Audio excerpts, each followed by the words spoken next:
What is going on, guys? It is Wrestlelamia here, back with another video. The Crown Jewel is finally here, with plenty of grudge matches and 4 title matches, including the new Crown Jewel Championship and Crown Jewel Women's Championship. Join us now as we recap the show and look at the good, the bad, and the downright ugly. And there's also big news on Goldberg having his retirement match in WWE. Be sure to subscribe and hit that notification bell for daily wrestling videos, and follow us on Facebook for exclusive lists. Also check out our new videos on Wrestlelamia XL.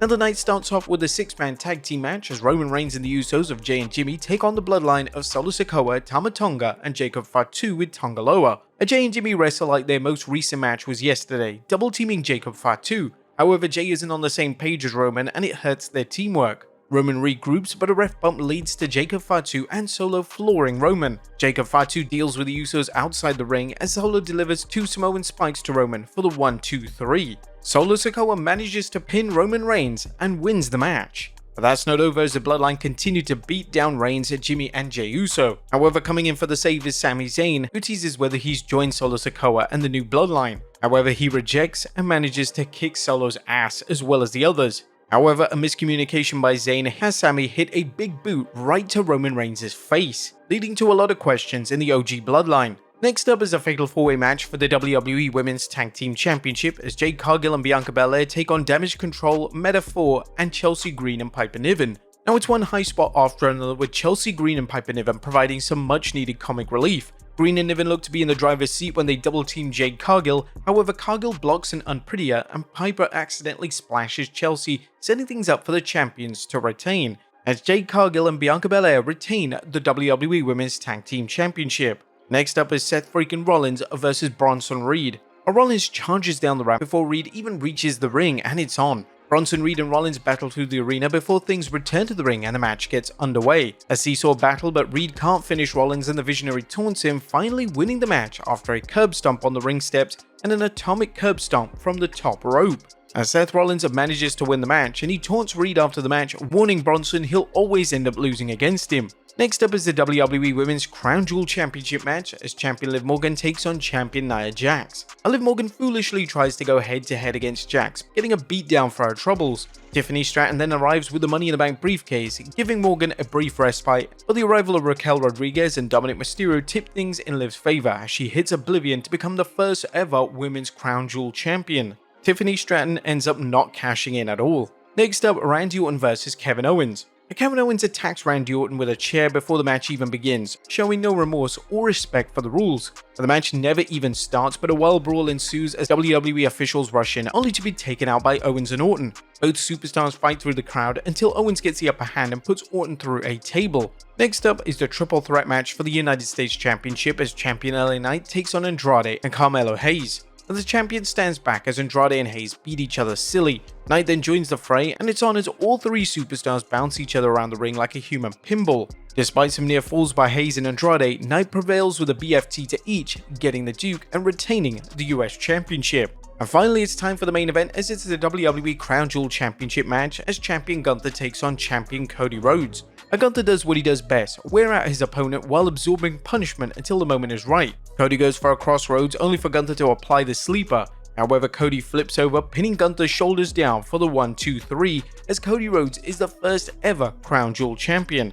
Gunther shakes Cody's hand after the match and he receives his Crown Jewel Championship belt and raises it along with his WWE Undisputed Championship. Liv Morgan then joins Cody in the ring with the title and the two celebrate. The two shake hands as Cody raises Liv's arm as Crown Jewel closes out. But that was a quick recap of the show. What about the good, the bad, and the downright ugly? As always, we started with the good as number 1, a strong start. Our fans have come to expect strong openers at the WWE's PLEs, and the 6-man Bloodline Civil War tag match delivered. It hit with non-stop action fans can expect from 6 of the WWE's toughest superstars. Our fans may have been surprised to see Roman open the show, but given the importance the WWE is giving the Crown Jewel Championship, it made sense to end the PLE with the title match. Number 2, fantastic storytelling. Can Roman Reigns and Jey Uso coexist? The question was evident from the moment Jey Uso's music hit and Roman Reigns looked taken aback when the crowd erupted in cheers for main event Jey. This continued when Jey refused to tag in Roman despite him holding out his hand, with Jey tagging Jimmy instead, and the Usos showing the seamless teamwork that led him to becoming the longest reigning tag team champions in WWE.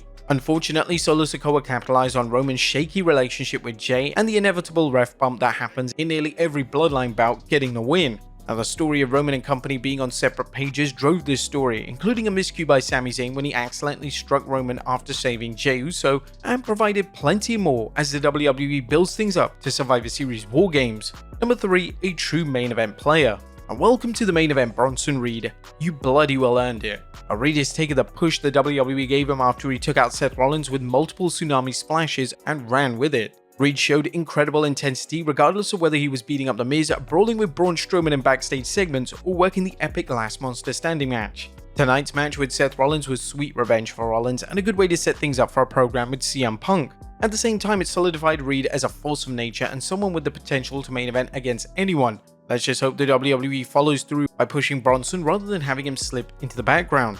Number 4, a brawl for all time. The WWE over-delivered with the Orton vs Owens match in many ways. First and foremost, the WWE avoided the obvious win for Kevin Owens by having KO go berserk, attacking Orton before the match with a chair and laying out the referee. The subsequent pull-apart brawl saw referees and officials fight in vain to try and separate the two. Even Raw General Manager Adam Pearce was helpless as Randy Orton hit an RKO on him, with Nick Aldis reminding fans that he's smarter than Pearce by bailing out of the ring before he was caught up in the crossfire.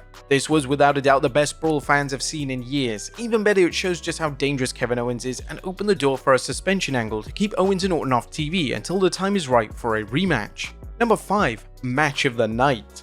Did tonight's triple threat for the US title steal the show? As good as Gunther vs Cody was, tonight's match between LA Knight, Carmelo Hayes and Andrade epitomized everything good about modern wrestling. The match told a story with Hayes and Andrade having to keep their animosity for each other in check if they wanted to win the title. At the same time, all three superstars worked a fast-paced style that didn't deteriorate into meaningless spots. Instead, everything clicked, delivering an entertaining match that made everyone look good and sent the fans home happy, with LA Knight retaining. Number 6, Piper and Chelsea always entertain.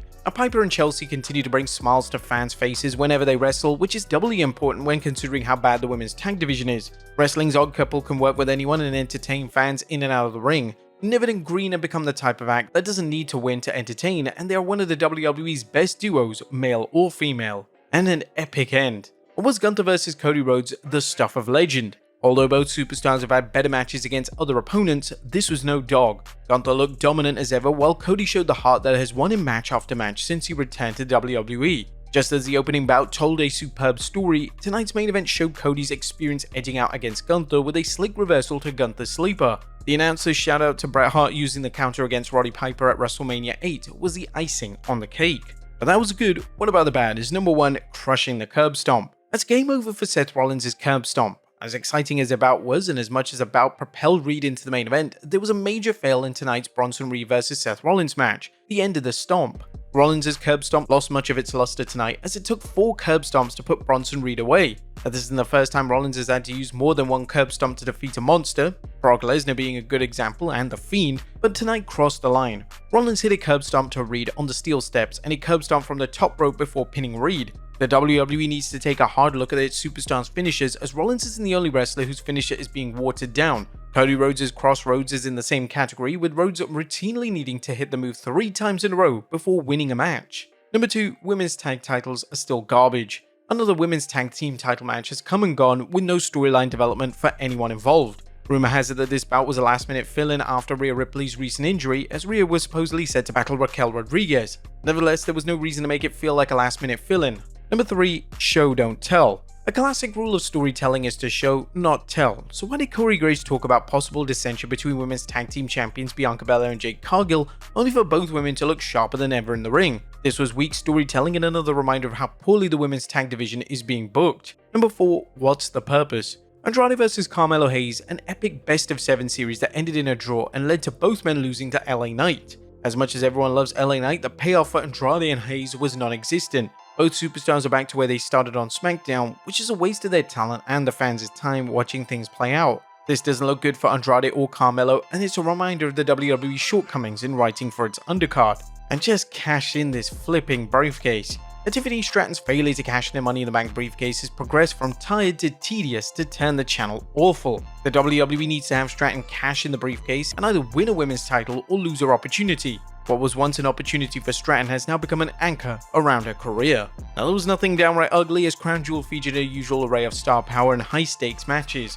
Tonight's inaugural Crown Jewel matches suggested the idea may have staying power if the WWE can continue booking it creatively. Tonight's show wasn't a grand slam, but taken in its entirety, it was a fun show that furthered storylines and likely pleased many Saudi fans. What do you guys think of the Crown Jewel show? Let us know in the comments down below. And next up, Goldberg will have his WWE retirement match. That's big news for Goldberg, as the WWE Hall of Famer announced today he's getting his long-awaited retirement match. WWE reported Goldberg appeared on ESPN's SEC Nation on Saturday, November 2nd and revealed that the Chief Content Officer Paul Triple H Lovett granted his request for one more match. No opponent has been named for Goldberg, but the WWE hinted at a future match between Bill and Gunther during the heated exchange at Bad Blood. But there you have it, folks, our look at Crown Jewel as well as the wildest news stories and rumors you need to know. Be sure to leave your comments down below, and I'll see you next time with some more wrestling content.